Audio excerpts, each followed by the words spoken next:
بسم الله الرحمن الرحيم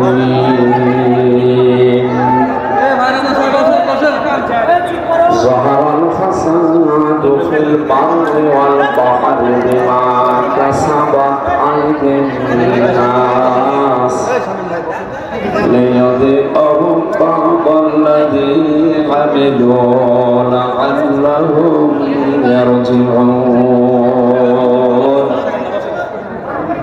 صدقت يا ربنا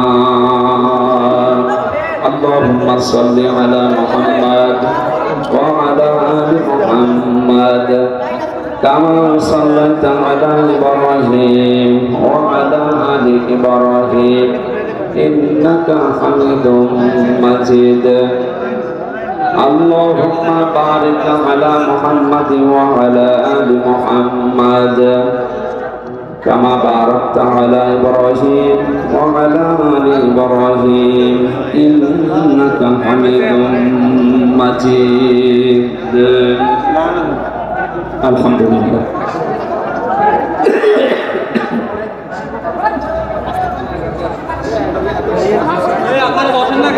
বসেন বসেন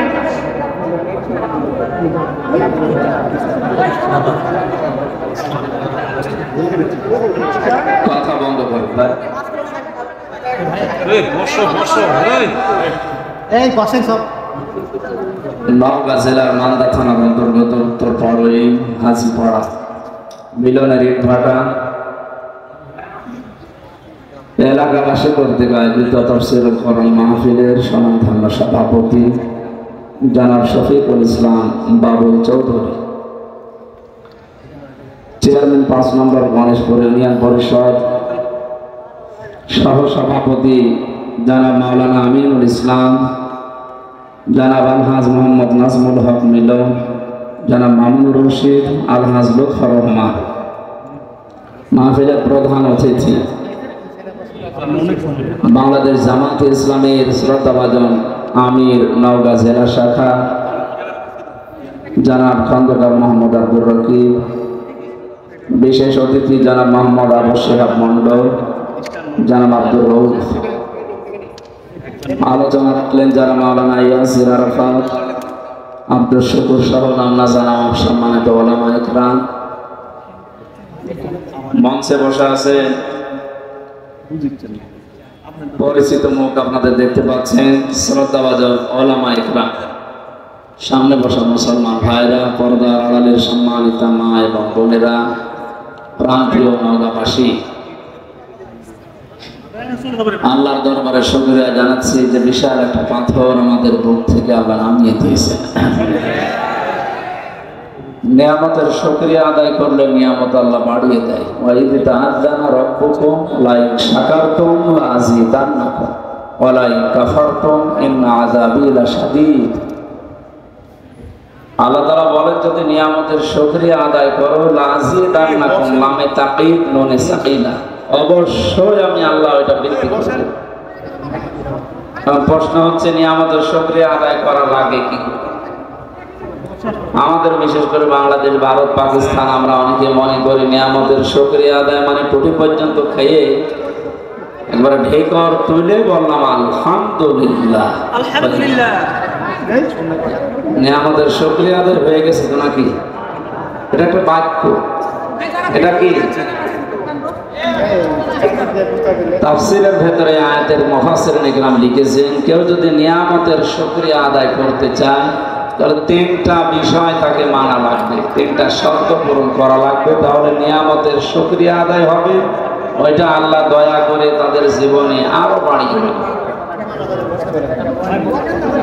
আমরা যে কিছুক্ষণ আগে বললাম আমাদের বুকের উপর থেকে একটা পাথর নেমে গেছে, আমরা একটা স্বস্তি, শান্তি, অন্তত নিরাপত্তার দিকে এগিয়ে যাচ্ছি, এটা একটা নিয়ামত। এটা কি নিয়ামত? যেটা আমরা নামাজের ভেতরে মোনাজাতে বলি, রব্বানা আতিনা ফিদ দুনিয়া হাসানা, আল্লাহ দুনিয়ায় শান্তি, স্বস্তি, নিরাপত্তা, হাসানা, কল্যাণ এগুলো আমাদের দাও। লক্ষ লক্ষ মানুষের দোয়া হয়তো আল্লাহ কবুল করি, আমাদেরকে শান্তি, স্বস্তি, নিরাপত্তার দিকে নিয়ে যাচ্ছে। হাসানা মানে অনেকগুলো অর্থ আছে হাসান। তার অন্যতম অর্থ হচ্ছে মানুষ যদি নিরাপত্তা পায়, এটার অন্যতম অর্থ হাসান। আমরা যেটা পাওয়ার জন্য চেষ্টা চালিয়ে যাচ্ছি, যদিও এখনো দুর্বৃত্ত যারা তারা বসে নেই, বিভিন্ন সময় চেষ্টা চালাচ্ছে, কোনো চেষ্টা সফল হবে না ইনশাআল্লাহ। যিনি এখন দায়িত্বে আছে, অনেকে বলতেছে যে ওই মুরব্বী মানুষ কি করতেছে, কি করবে। আপনি জানেন লোকটা কে, তাকে নিয়ে এসেছে কে? একটা পাকা খেলোয়াড়। বঙ্গবন্ধুর মূর্তি যখন মোড়াল যখন ভাঙা হচ্ছিল, লোকেরা জিজ্ঞাসা করেছিল, স্যার ওনার মেয়ে চলে গেল 1:30, বিকাল 5টা বাজতে বাজতে তো আর কেউ কোনো জায়গায় থাকছে না, সব মাটির সাথে মিশে যাচ্ছে। ওনার বাবার যে মূর্তি ভাঙে মানুষ, আপনি কিছু বলবেন? কি বলবো? ওর মেয়েকে জিজ্ঞাসা করেন। কথা আর ওজন কেমন টের পাচ্ছে? মানে সুতরাং কাঁচা লোকরা পাকা লোক, কথা বলে কম, কাজ বেশি দেখাবে। এই জন্য যারা কাজ করে না, শুধু মুখে ফোকর ফটর ফটর করে, এই মানুষগুলো ঝামেলা। সুতরাং একটা নিয়ামতের শুকরিয়া আদায় হবে যে 3টা শর্ত মানলে। তার 1 নম্বরে আপনাকে মুখ দিয়ে বলা লাগবে যে এটা নিয়ামত। এটা কি আমরা স্বীকার করি তো? এরা কি বসেন, কথা বলেন না, বসেন বসেন।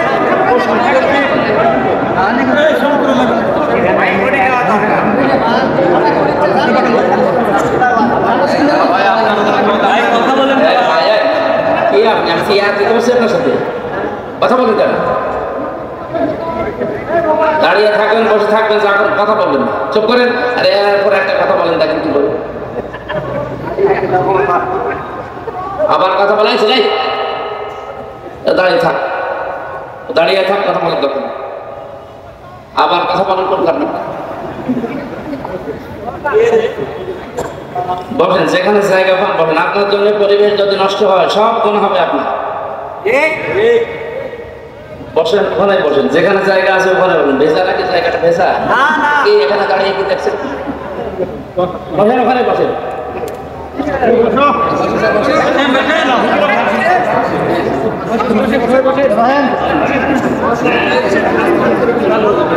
বসাতে যদি 30 সেকেন্ড তাকিয়ে থাকা লাগে, কি আসছে?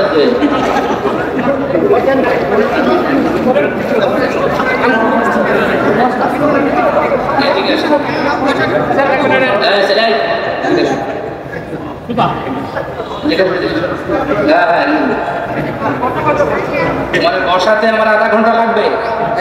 বসেন বসেন, সবাই বসেন। ছায়া জায়গা পেলে ছায়া জায়গায় বসেন, অসুবিধা নেই, কিন্তু কথা বলবেন না ভাই। একটা মানুষ শুনতেছে, আপনি কথা বলে নষ্ট করেন না। আর এটা তো প্রতিদিন প্রতি রাতে হচ্ছে না। 1 বছর না, আমি 4-5 বছর পরে আসলাম।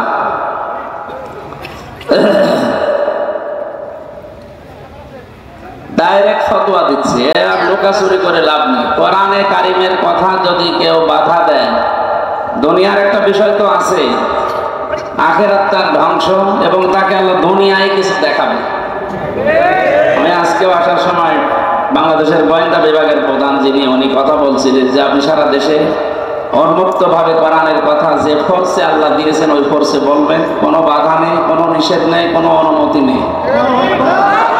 কেউ যদি কিছু বলে, সে যেই হোক, শুধু আমার একটু জানাবেন, বাংলাদেশের সেখানেই থাক, ও ঠ্যাং ভেঙে ফেলে। ওইটা কথা উনি জানিয়েছেন। 1 নম্বরে সেখানে মাহফিল করবেন, কমিটিকে বলবেন তারা যেন মেয়েদের জায়গাটা আলাদা রাখে, ওখানে যেন পুরুষ মানুষ ঝামেলা না করে। 2 নম্বরে ওনাদের যে নিরাপত্তা, বিশেষ করে শারীরিক কোনো ঝামেলা হলে ওই জায়গাতে ওরকম পোশাক পায়খানা টয়লেটের ব্যবস্থা যেন করা লাগে সামর্থ্য অনুযায়ী। এই 2টা মানবেন, বাকি কোরআনের আলোচনায় কোনো বাধা নেই। আজকে আলোচনাটা যারা বাধা দিয়েছেন, আমি 3 জনের নাম পেয়েছি। কোন জায়গায় যেন আলোচনা হওয়ার কথা ছিল, পাড়ই, এটা পাড়েন না? যারা বাধা দিয়েছেন, আমি ওনার কাছে তাদের নাম ডিটেলস লিখেছি, দিয়ে দেবো। শুধু এলাকায় থাকা না, দেশেও থাকতে পারবেন না। আর এই আগস্ট মাসের 5 তারিখের আগে নেই, এখন 5 তারিখ পার হয়ে গেছে। টের পাচ্ছেন কোথায় আছি আমরা?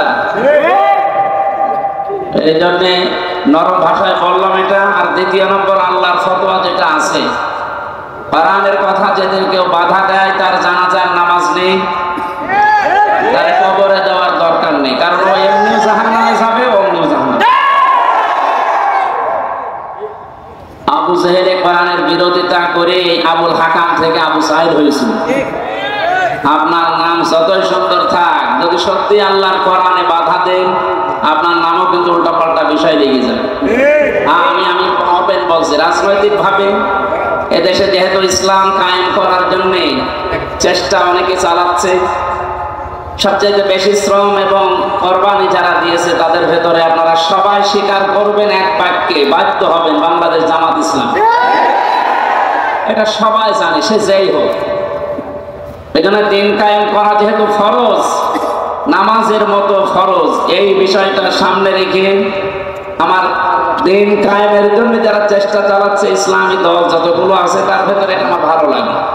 এই জন্য আমি এটাকে সাপোর্ট করি মনে প্রাণে, এবং যত রকমের সাহায্য আছে আমি সব করার চেষ্টা করি ইনশাআল্লাহ। দ্বিতীয় নম্বর বিষয়, এইটা তো আর রাজনৈতিক অনুষ্ঠান না, প্রচলিত যে রাজনীতি, এমনিতে রাজনীতি ফরজ, কিন্তু কোরআনে কিসের? কোরআনের রাজনীতি করা ফরজ। 903টার উপরে আয়াত আল্লাহ ডাইরেক্ট ইনডাইরেক্ট মিলে দিয়েছেন, ওটা ফরজ না হলে এত কথা দিত না। যেটা প্রচলিত যে রাজনীতির কথা আমরা অনেকে বুঝতেছে 53 বছরে, ওই রকম একটা অনুষ্ঠান এটা না, এটা একটা ইবাদত। এটা কি? কোরআনে কারিমের এই আলোচনাটা একটা ইবাদত।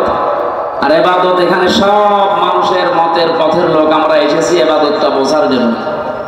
কোরআনের তাফসীর লিখে দিয়েছেন, আমরা তাফসীর আকারে এখানে কথা বলবো, কোনো দিকে টেনে না, কোনো দিকে চেপে না, আমি আল্লাহর দিকে তাকিয়ে কথা বলি, ওইভাবেই বলবো ইনশাআল্লাহ।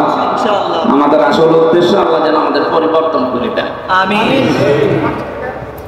নিয়ামতের শুকরিয়া আদায়ের যে বিষয় শর্তগুলো বললাম কোরআন দিয়ে, 1 নম্বরে স্বীকার করবেন আপনি যে এটা নিয়ামত।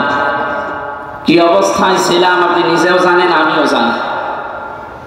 আমি বাংলাদেশের বৈধ নাগরিক, আমার বাড়ি পাশের বিভাগে, খুলনা বিভাগে, কুষ্টিয়া, এটা পাশের বিভাগ রাজশাহী। এই মালদাতে আমি এসেছিলাম বিয়ে খাওয়ার জন্য, একটা বিবাহ অনুষ্ঠানে আমার আসতে। বলেন তো কোন অবস্থায় ছিলাম? গত কয়েকদিন আগে বাংলাদেশ জামাত ইসলামী কুষ্টিয়া জেলা শাখা 500 আলেমকে ডাক দিয়েছে, সব ধারণার আলেম ওখানে এসেছিল। 500 আলেম এক জায়গায় 2.5-3 ঘন্টা তারা আলোচনা করেছে, বিভিন্ন মতামত দিয়েছে। কি মনে হচ্ছে যে এই 500 আলেম এক জায়গায় তাদের মতামত কোরআনের উপরে, হাদিসের উপরে তুলে ধরল? আগস্ট মাসের 5 তারিখের আগে 500 না, 5 জন এক জায়গা হওয়া সম্ভব ছিল? কি বলতো যে এখানে গোপন ষড়যন্ত্র হচ্ছে, জঙ্গি তৎপরতা এই জায়গায় চালু হচ্ছে। যেখানে 5 জন হলে এরকম উল্টা পাল্টা নাম দিয়ে দিতেন, সেখানে 500 হয়ে গেল, কিছু তো হলো না। এখানে ভুক্তভোগী আপনি না, চেয়ারম্যান বলছিলেন না যে আমি জেলে ছিলাম। ভুক্তভোগী যেহেতু আমরা 2 জন, এখানে আরো যারা আছে, আমরা টের পাচ্ছি যে কি হয়ে গেল। সুতরাং এটা নিয়ামত, আপনি স্বীকার করেন আর না করেন, এটা কি? মানে নিয়ামত সবার জন্য। কোরআনে কারীম জানিয়েছে, ওয়ানুনাজ্জিলু মিনাল কুরআনি মা হুয়া শিফাউ ওয়া রাহমাতুল লিল মুমিনিন ওয়া লা ইয়াজিদুজ যালিমিনা ইল্লা খাসারা। আল্লাহ পাক বলেন, হে নবী, কোরআন নাযিল করার ধারাবাহিকতায় এমন এমন বিধান আমি দিয়েছি যেটা যদি পালন করা যায় মুমিনদের জন্য রোগ মুক্তির কারণ হবে, শেফা হবে। সময় যখন আল্লাহ আমাদেরকে দিয়েছেন এই নিয়ামতের শুকরিয়া আদায় করার জন্য, কোরআনে কারীম যদি সত্যি আমরা আয়োজন করতে পারি, জমিনে বিশ্বাস করতে পারেন যত রকমের রোগ আছে, মানসিক, শারীরিক, ঈমানের, দুনিয়া এবং আখিরাতের সব রোগগুলো কন্ট্রোল করার ক্ষমতা কোরআনের আছে। ওটা দেখা দরকার। কোরআনের ওই ঔষধ অ্যাপ্লাই না করার কারণে 53 বছরে বহু আইন দিয়ে মুক্ত করার চেষ্টা চালিয়েছে চোর, কিন্তু চোর মুক্ত হয়েছে? চোর যাই ছিল এই 17 বছরে আরো বেড়েছে। এক একজন যে কত বড় বড় চোর এখন ধরা পড়ছে। দরবেশের মতো মানুষ যদি এত টাকা চুরি করতে পারে, দরবেশ বাদ দিয়েছে এগুলো আছে, এগুলো তো কত কিছু করে বলেন। 36,000 কোটি টাকা ঋণ করেছে লোকটা, অথচ 32,000 কোটি টাকা খরচ করে পদ্মা সেতু বানিয়েছে। শুধু ওর টাকায় যদি এখন সরকার তার রাষ্ট্রীয় কোষাগারে জমা আনতে পারে, ওইরকম সেতু আরো বানিয়ে টাকা বেঁচে যাবে। তাতে এটা সাধারণ মানুষ না, এটা দরবেশ দাঁড়িয়ে দেখেছেন। এখন নাই নেই, এখন নমো।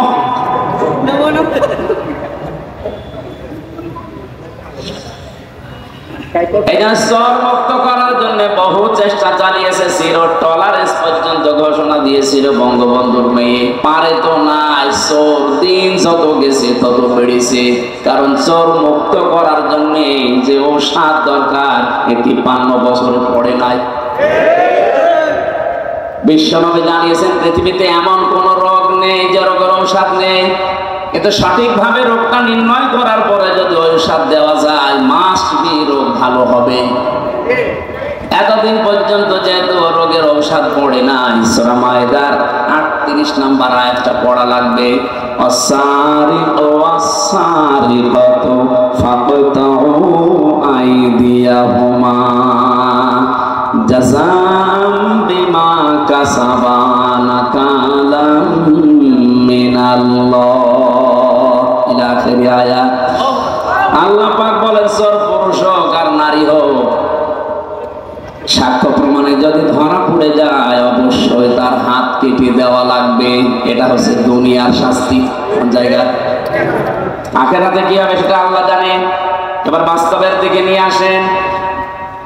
আপনি কে কোন আদর্শ মানেন, দল করেন আমি জানি না, কোরআনের এই আয়াতটা যদি 53 বছর আগে যখন সংবিধান তৈরি হয়েছিল স্বাধীন করার পর, ওই সময় যদি আমরা এই আইনটা জারি করে দিতে পারতাম, আমার মনে হচ্ছে এই 24 সালে হাজারো মানুষের হাত শরীরে থাকতো না। বিশেষ করে বড় বড় চোরগুলো, অনেকে মনে করছে চুরি করলেই হাত কেটে দাও, তাহলে দেশে কারোর হাতে থাকবে না। চুরি করলে হাত কাটা না, ওটা যদি অভাবে চুরি করে তাহলে তার অভাব দূর করে দেওয়া লাগবে, স্বভাব ভালো করে দেওয়া লাগবে। স্বভাব ভালো করার জন্য যে পদ্ধতিগুলো আছে ওই ধাঁচে ফেলা লাগবে। আর যদি স্বভাবে চুরি করে কেউ, আমার তো মনে হয় দেশে যারা বড় বড় চোর একটারও কোনো অভাব নেই, সবই স্বভাবের চোর। এটা মানুষের টাকা লাগে কত, চুরি করে তাও যদি আপনি নিয়ে যেতে পারতেন আপনাকে আমি কিছু বলতাম না। নৌকায় পার হচ্ছে, ওর বন্ধুরা যখন ধরেছে, বন্ধু বলছে আমি একা ধরা খাবো। ওই যে আল্লাহর ওলি কোনটা, ওই যে সালমান রহমান, ওর দাড়ি কো, ওগুলো দাড়ি কেটে ফেলেছে। আপনি কি করলেন বলেন তো? এখন এই যে ডিম খাচ্ছেন উপর দিয়ে নিচ দিয়ে, আরো তো জায়গা মতো পড়েননি। আমাদেরকে যে সমস্ত জালেমদের হাতে দিয়েছিলেন, আপনাদেরকেও যদি ওইরকম সামনে কেউ পড়ে যায়, ডিম দেখবে জায়গায় দিয়ে দেবে। এই যে হাতের আঙ্গুল নখ মেরে ফেলে, এগুলো রিমান্ডে দেখাচ্ছিল যে আমরা যে এইভাবে নখ তুলি। এইরকম লোক জালেম শুধু ওদেরই, আর জালেম নেই, এখনো আছে। এই জন্যে আপনার কিছু হয়নি। এই আয়াতটা যদি কার্যকর থাকতো আপনি চুরি করতে পারতেন না, আজ আপনার উপরে ডিম খাওয়া লাগতো না। কোরআন নাযিল করার ধারাবাহিকতায় যেহেতু বিভিন্ন ঔষধ আছে, এগুলো এখন সব জায়গায় প্রতিষ্ঠিত করা দরকার। তবে জান্নাত, মিনি জান্নাত আপনি বাংলাদেশে দেখতে পাবেন। এটা নিয়ে এই নিয়ামতে সবাই আনন্দিত না। ওয়ালা ইয়াজিদু যালিমিনা ইল্লা খাসারা। হে নবী, জালেমদের জন্য কোরআনে কোনো ঔষধ নেই। কোরআনের যত সুন্দর কথায় তাদেরকে শোনান, তাদের শুধু ক্ষতি বৃদ্ধি হবে, রাগ হবে। এটা এজন্য বাংলাদেশে দ্বিতীয়বার স্বাধীন হওয়ার পরে অনেকের মনে আনন্দ নেই, কিছু মানুষের মনে এখনো পর্যন্ত দুঃখ, এখনো তাদের ক্ষতি বৃদ্ধি হতে আছে। দিন যত যাবে জালেমের কোনো সুসংবাদ নেই, ও আরো প্যাচে পড়বে। কারণ কি বলেন তো? কারণ জালেম যারা, এই শব্দটা এত ভয়ঙ্কর মারাত্মক শব্দ। কোরআনে কারিমে আল্লাহ যত কঠিন কঠিন কথা দিয়েছেন, সবচাইতে বড় কঠিন বক্তব্য দিয়েছেন জালেমের বিরুদ্ধে। আল্লাহ পাক বলেন, ইন্নামাস সাবিলু আলাল্লাযীনা ইয়াযলিমুনান নাস ওয়া ইয়াবগুনা ফিল আরদি বিগাইরিল হক। ইলা আখিরি আয়াত। সূরা শুরার 42 নম্বর আয়াত প্রথম অংশে আছে আল্লাহ বলেন, আমি আল্লাহর মামলা হবে তাদের বিরুদ্ধে যারা মানুষ হয়ে মানুষের উপরে জুলুম করেছে। এই আয়াত অনুযায়ী এখন বলেন তো, বাংলাদেশে আল্লাহর মামলার আসামি আছে না নেই?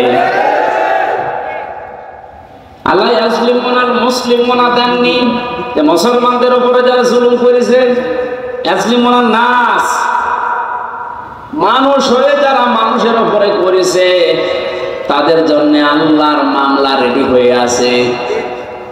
17 বছর আপনি কি করলেন? বিবেকের কাছে প্রশ্ন করেন। আপনি হামজার মামলার আসামি না আপনি আল্লাহর মামলার আসামি?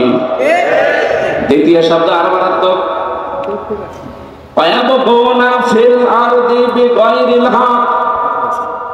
অন্যায় ভাবে যারা পৃথিবীতে বিশৃঙ্খলা তৈরি করার জন্য বিদ্রোহ করে। 5 তারিখের পর থেকে 4-5টা গ্রুপ বিদ্রোহ করে ফেলেছে, সামনে এখনো 2-3টা আছে। আপনি এখন আনসারের নাম নিয়ে অধিকার আদায়ের জন্য মাঠে নেমেছেন। 17 বছর কোথায় ছিলেন? আমরা তো জরিপে এখন দেখতে পাচ্ছি 40,000 যদি আনসার নিয়োগ হয়ে থাকে 9 সাল থেকে 17 সাল 24 সাল পর্যন্ত, তার 33,000 সব গোপালগঞ্জের। এতদিন আপনি মায়ের কাছে বলতে পারেননি, এখন মামার কাছে, মামা বাড়ি আপনার পেয়েছে।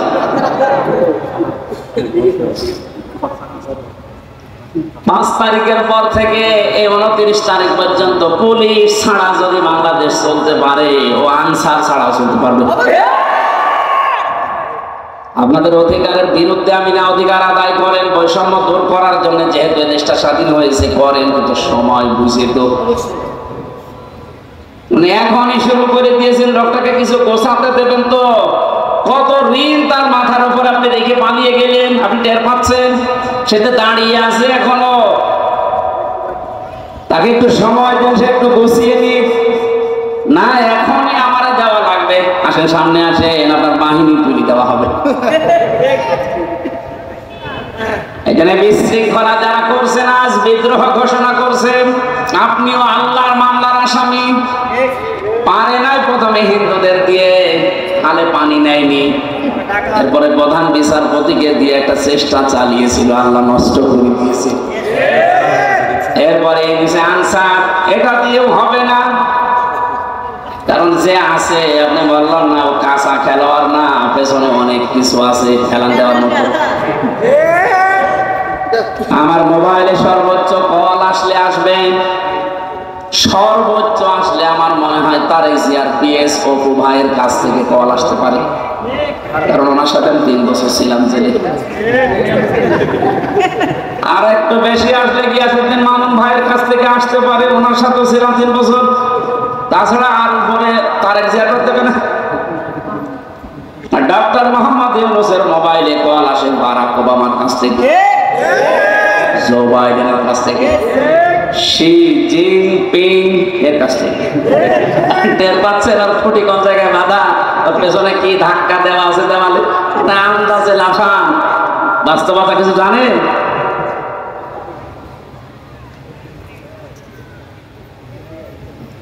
আজ অনেকে আপার কাছ থেকে মোবাইলে কল পেয়ে বলছে, আপা ঘাবড়াবেন না, আপনি ঘাবড়ালে আমার গরম হয়ে যায়। পাগল।